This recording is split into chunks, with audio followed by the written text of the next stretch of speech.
Right now for you in Medical Rounds, Channel 3's Kara Sunland is talking to Dr. Michael Perkins, the medical director for respiratory therapy at Hartford Hospital, about the critical role of his department.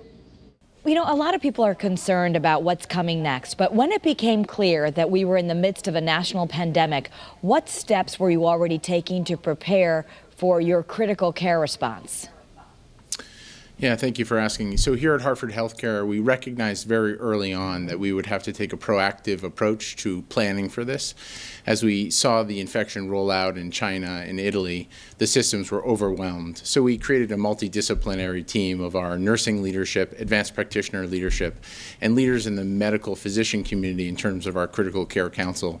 And we created a COVID 2019 task force to enact a multi-tiered plan to build a larger network for ICU beds for our patients as the surge hit us. So currently we're operating at 3 times capacity and have plans to do more. So what steps are you pursuing to protect patients and, of course, your healthcare team?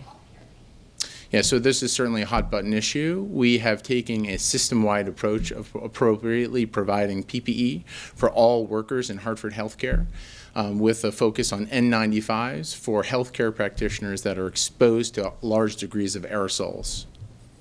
And right now you think you're okay with your PPE? I know everyone's asking for more, but right now you're doing all right? I think we currently have an adequate supply, and we're certainly very thankful to the community who has been very generous providing us with resources.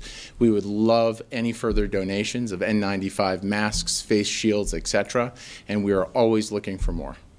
So New York City and Italy have had difficulty with the volume of patients and the ability to provide ventilatory support.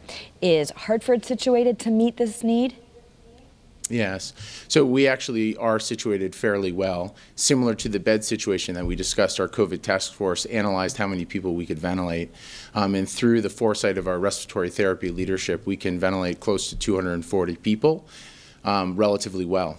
And so we're currently at around 37 to 40% capacity, so we have a large volume for growth to handle the surge as it comes. We also are experimenting with dual patient mechanical ventilation in our simulation center to hopefully double our need if that we reach that point.